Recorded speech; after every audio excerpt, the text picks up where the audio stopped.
Your kind of company.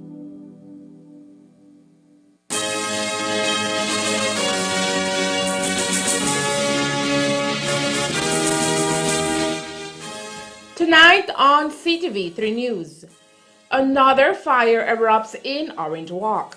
An entire family is left homeless. PM John Briseno demands a full investigation into lace sweets sold to students. An armed robbery in Corozal, and groundbreaking takes place for rehabilitation of the Philip Alvarez Park. These are some of the stories we have for you tonight in our newscast for Thursday, April 27th, 2023.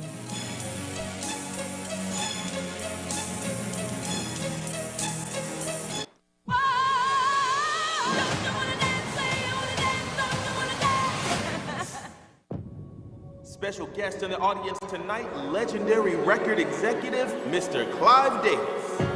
My voice is gone. What? You start the show tonight. No talking back. I'm your mother.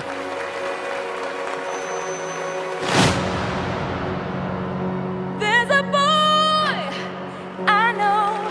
He's the one I dream of. What's your name again? Whitney Elizabeth Houston. Wake up! It's on. It's on. Listen. How will I know if he really loves me? My dream. Sing what I want to sing. Be how I want to be. I say a prayer with every heartbeat. Reach as big an audience as I can. Common criticism of you, your music isn't black enough. Look, I don't know how to sing black, and I don't know how to sing white either. I know how to sing.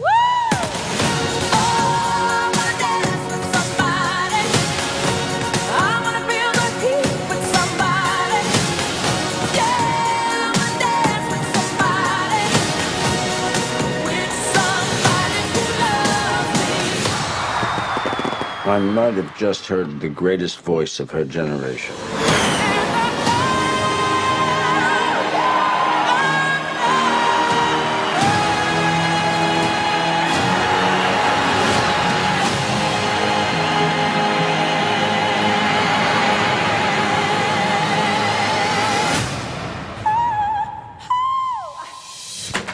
Maybe. Maybe. It's got to have a hook. The hook? Yeah. I'll give it a hook. And now, the hottest match of the evening. Get ready for action! Here they come. Amazing! They're unstoppable, unbeatable. They have him on the ropes. The heat rises to the top.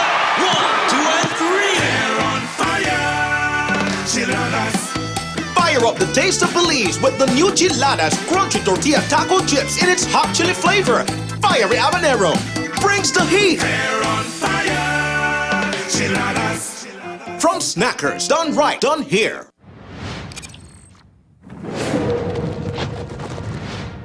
I wanted to show them something that wasn't an illusion. Something that was real.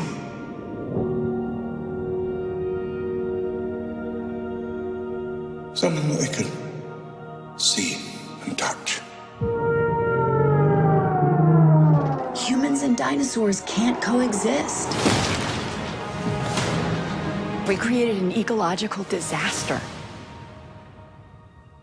Ellie Sattler. Alan Grant. You didn't come out all this way just to catch up now, did you? You coming or what?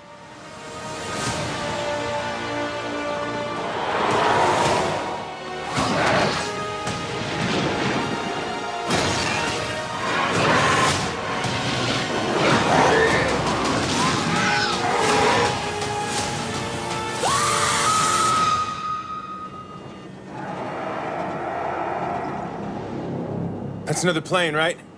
Not exactly.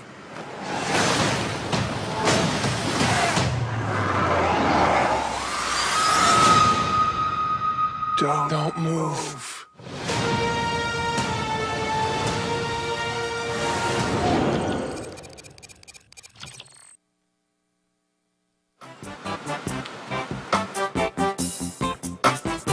That'll be 15 hours. Thank you.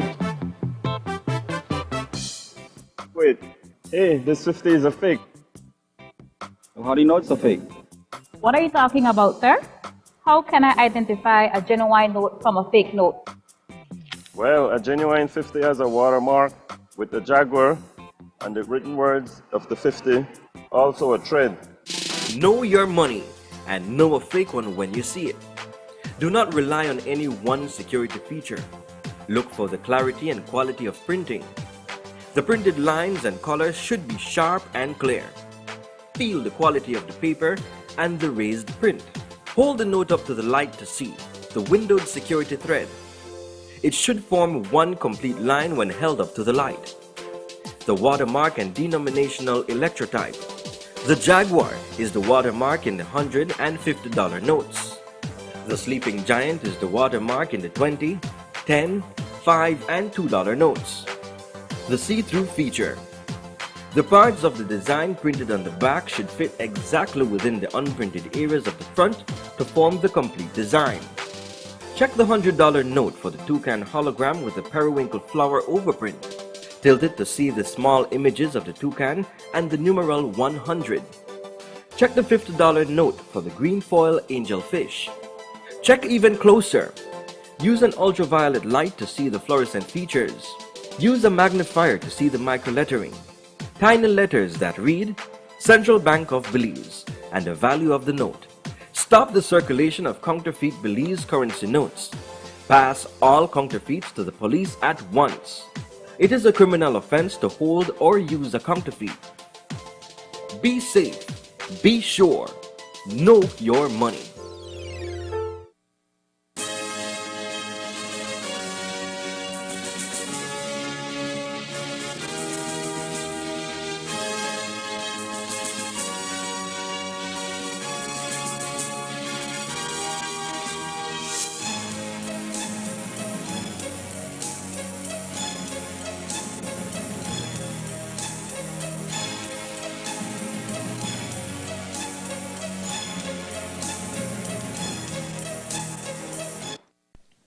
Good evening with your news, also simulcast on Fiesta FM 106.7. I am Joanna Rodriguez. 31 primary school students and 7 adults were hospitalized on Tuesday in a first-of-its-kind marijuana intoxication outbreak in Belize City. The incident continues to make headlines tonight as investigations are being carried out by the Belize Police Department, the Ministry of Education, as well as the Ministry of Human Development.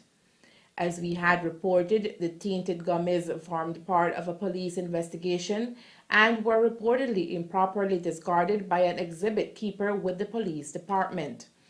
Tonight, however, new information suggests that these marijuana edibles may have come into the country under the name of an officer attached to the Belize Police Department before it was confiscated by customs and subsequently handed over to police. Today, Prime Minister John Briceño gave his reaction to the matter, which he says is unspeakable. With more information being uncovered as the investigation continues, Prime Minister Briceño says the chips will fall where they may, even if it means charges for members of our security personnel. I got the first information when it happened. I was immediately alerted about what happened, and that, and again, both the minister and the commissioner of police said that they will leave no stone unturned to be able to find the perpetrators, those that are responsible for this. I can't see how the people that were selling could say, well, they were not aware that this was not candy, because I'm sure if they have read if it is in a, when they pick it up, I'm sure it was in some sort of wrapping, and they could see that it was induced with drugs. And I find that unforgivable that they would do such thing to go to a school and to sell it. But now we're finding out there are different layers. It's like an onion. As you go peeling, you're starting to find more and more into it. Now I saw what Mr. Vasquez said last night, late last night, when now it seems that it was sent to police, and then the Customs Department stopped it, passed it on to the police. The police doing investigation, and for some reason the person in charge of the exhibit decided to throw it away. I can comment on the person with the exhibit that threw it away. That person knows better. There's a procedure when you go to throw away quote unquote confiscated slash government property. There's a process. So I think more investigations to find out why is it that he threw it away, a bad smell, but that is not an excuse. And certainly, whosoever imported those edibles, it's irrelevant if it is a police officer or not. That person has to be brought into justice. And while the PM says he understands concerns being raised by certain factions about the effects of this recent situation on the proposed legalization of marijuana, he reiterated the sentiments of Minister Musa in saying that stricter marijuana regulations may have prevented this entire situation. I think that is one of the things that we have to take a closer look and to see how that can be addressed, how we can ensure that that does not happen. But who knows, maybe if it was already out there with the proper regulations in place, quite likely that would not have happened. But because it is in limbo, you know, it's like purgatory, you know, there's hell, you know, there's heaven. You know, people are still bringing these edibles and selling it, and because, well, it's legal to have up to 10 grams. So maybe an argument could be done for saying that we have to ensure that we go through all the way with the process to ensure that there can be strict regulations, how it's going to be managed, how it's going to be handled, who can sell, who can buy, who can use. All of these questions have to be regulated. But because it had been stopped in its track right now because of the commitment we made to the religious community, and I know that they were going to say, see, I told you so, but it could be from the reverse. I mean, you can't turn back things, you know, and that's just changes that we're facing at this time in our society and all over the world. A grandmother has lost everything in a house fire last night. Authorities are uncertain what caused the fire. It happened last night, and today our team visited the scene to speak to the victim's family. Elmer Cornejo tells us what we know so far in the next story. That is footage recorded on a cell phone last night around 9 when an inferno swallowed an entire house on Mapan Street here in Orange Walk town.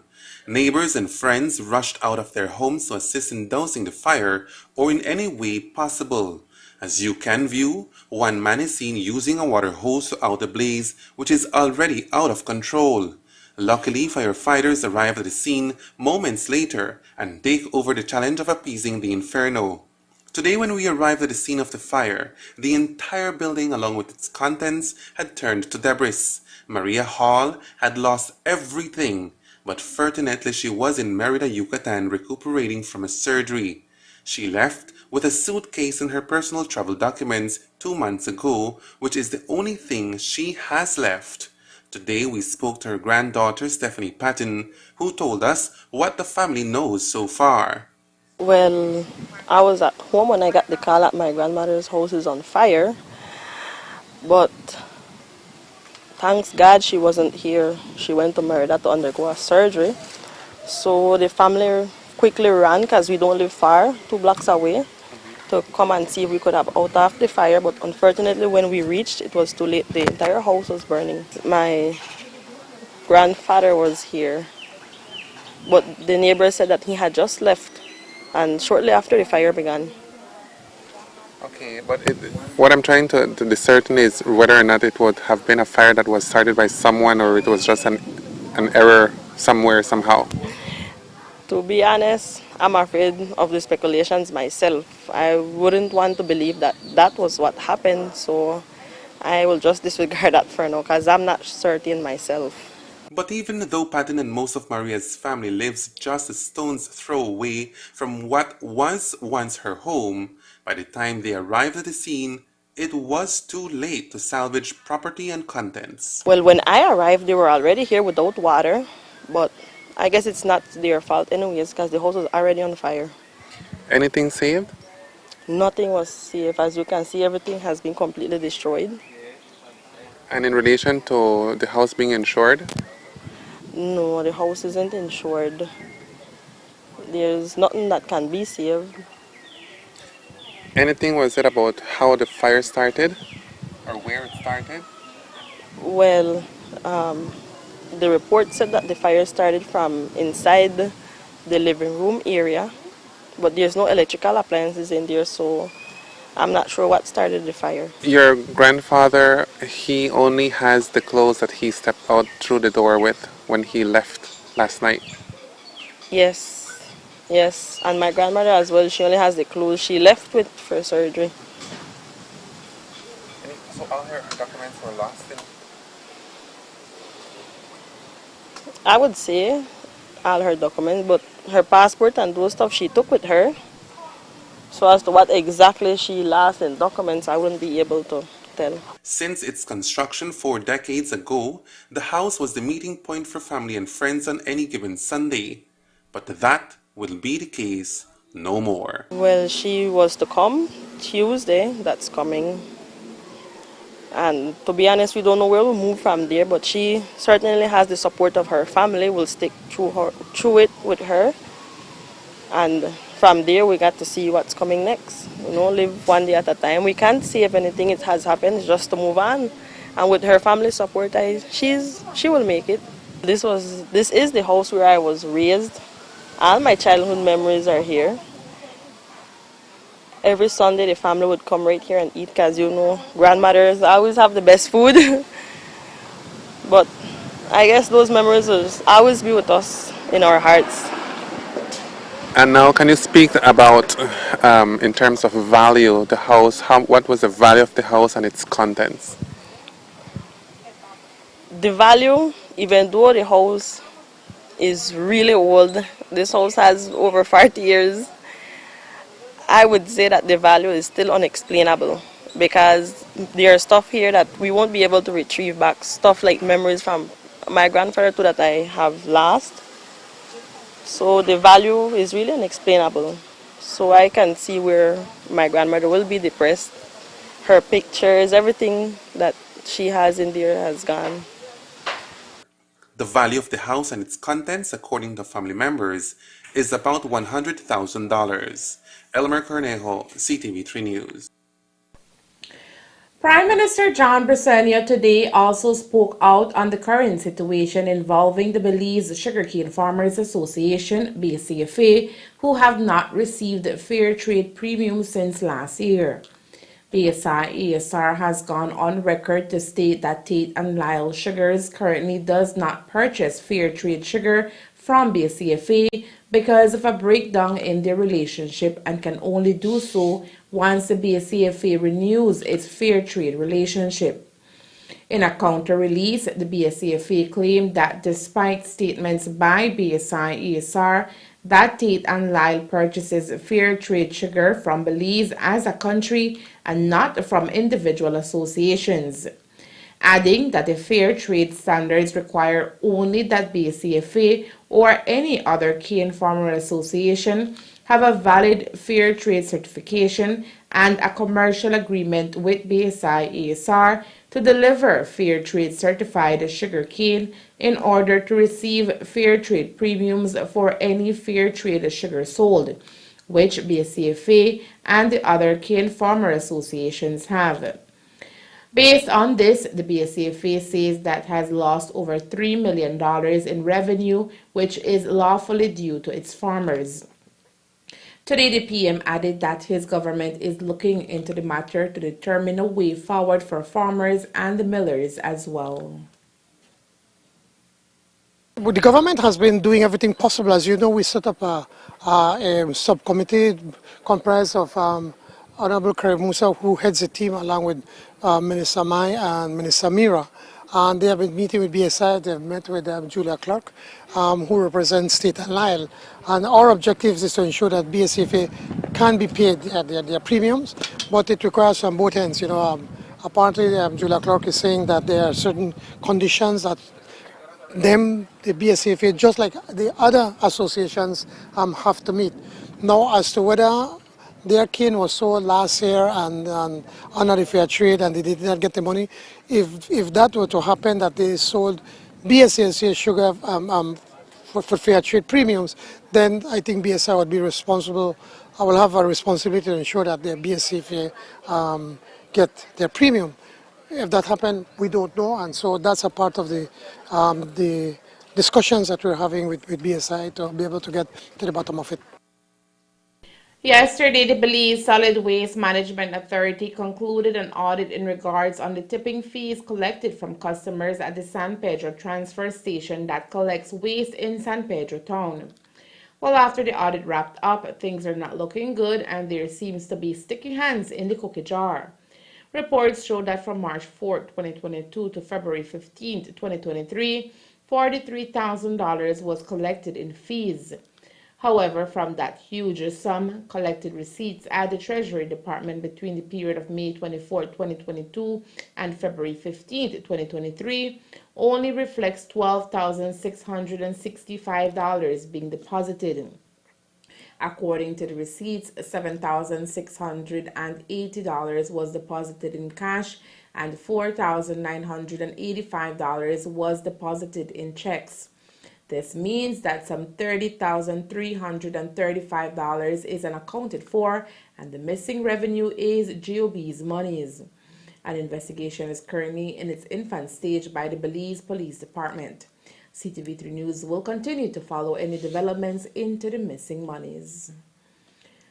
This afternoon, reports emerged of an armed robbery in Corozal town. Unconfirmed reports suggest a Chinese businessman was a victim of the robbery before noon today. According to reports, a fair-skinned male entered the store, brandishing a handgun and commanded that money be turned over. This is when 61-year-old Wishy Lu, the store owner, handed over $350 Belize dollars. While we have been unable to confirm, our newsroom understands that a Corozal town resident is in police custody. Coming up next, a complete facelift for the Philip Alvarez Park. Stay tuned. Come on!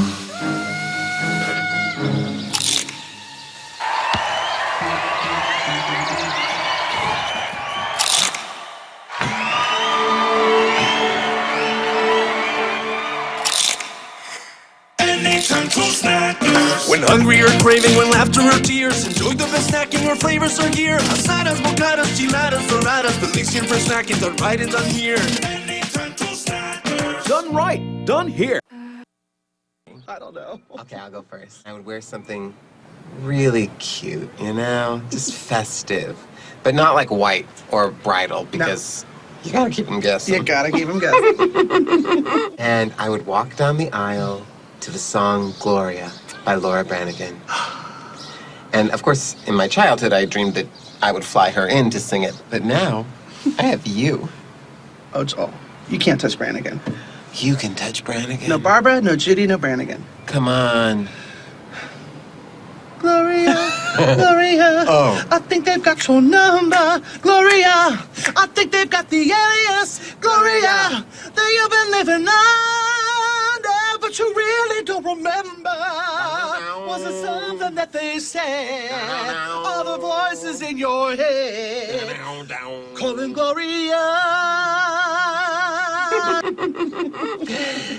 Shake 'em, Gloria, Gloria.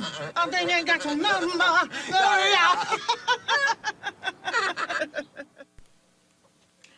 Yesterday, we told you that Brad's company has had their license revoked by the government of Belize after failure to comply with the stipulations of their contract.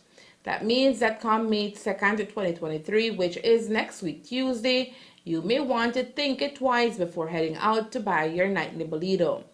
Today, the government sent out a notification to all agents of government lotteries, which include the Bolito Lottery, Jackpot Lottery, and Ordinary Lottery.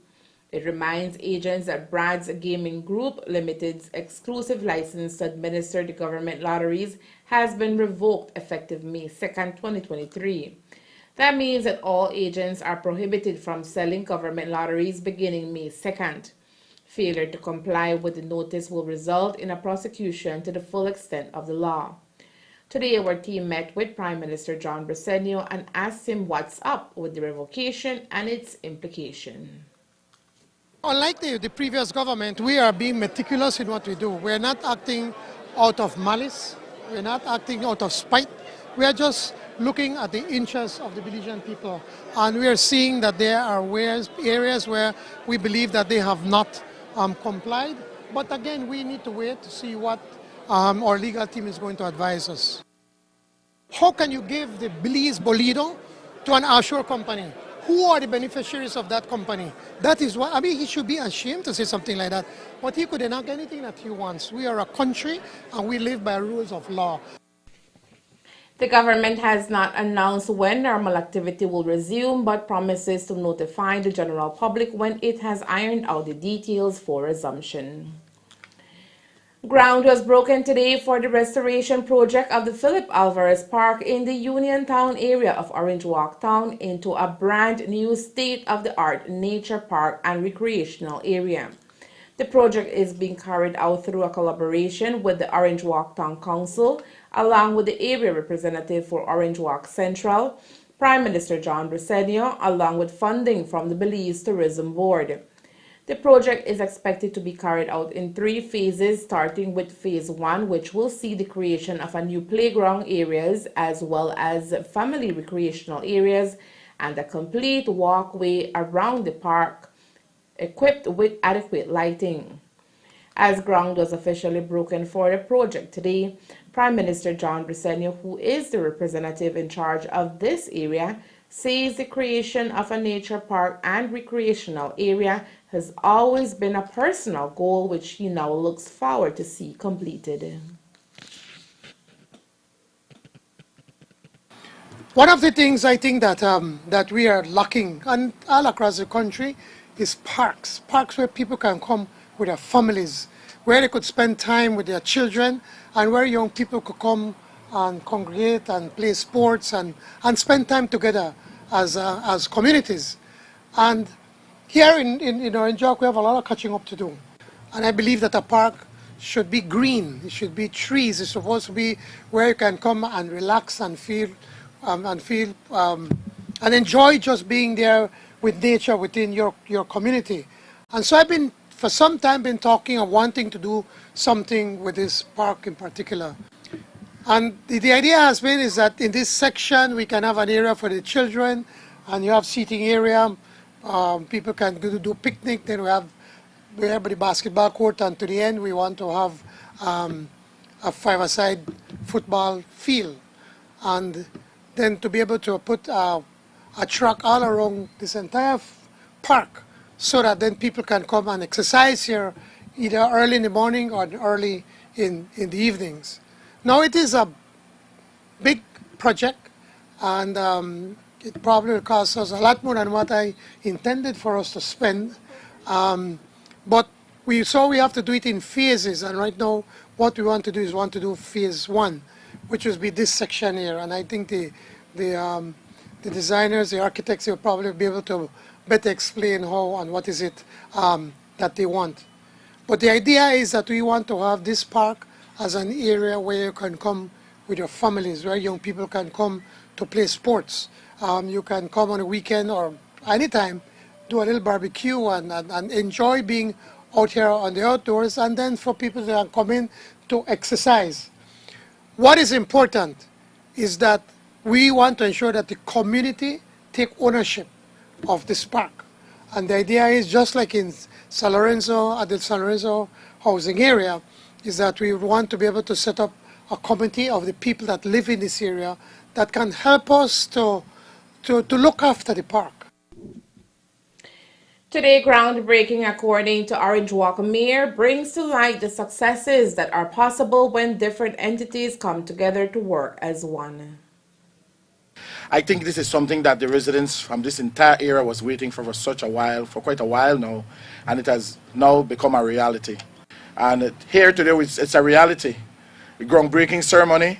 I hope and I pray that the residents from this entire area will be satisfied and happy with the amount of work that is put in. It shows that when you have the vision of this town council and you have the area representative wanted to see a different in this community, this is exactly what is going to happen. Phase 1 of the project is expected to commence immediately and be completed within a period of 5 months. One of the elements will be the entrance from that street, and the sign, "Welcome to the park." And as well, we will put some playgrounds, as Prime Minister mentioned, for the kids of different ages separately. So there will be a sandpit for the smaller children and few playgrounds and activity areas for older kids and teenagers, along with some recreational areas for parents to sit in a shade to watch their kids playing and enjoying the park, and for parents as well to enjoy the park, to be able to have like a picnic or some lunch in a shaded, nice environment. We will also add more vegetation. We will bring more trees, more flowers to the park and make it enjoy for the community. I think one of the main objectives we wanted to do was to create an identity for the park, so that it becomes like an icon, so that to put the community together, and a place where you can have community events and so on, for the gathering, for the community to enjoy. So I think that one of the things that we have is an event lawn and a pavilion, so that we can have community events and so on for people to gather, and for activities and festivals and music and concerts and things like that. So I think it will create a real identity for the community. The month of April is celebrated around the globe as Autism Awareness Month in an effort to shine a brighter light on autism as a growing global health crisis. Autism is characterized as a complex brain disorder that often inhibits a person's ability to communicate, respond to surroundings, and form relationships with others. Since the start of April, there have been an array of different activities organized across the country with the goal of raising awareness about autism in Belize. Today, as the month slowly comes to an end, the students of St. Peter's Anglican School colored the streets of our community blue as they took part in their annual Autism Fun Run, which saw the participation of students, teachers, parents, and personnel from the Ministry of Education. Orange Walk is one of our districts that have the most registered special education clients in the country. I think second only to Belize. There is a high number of cases here. Now, I'll be honest, I don't know if we have some fabulous special ed officers here and they're out in the community.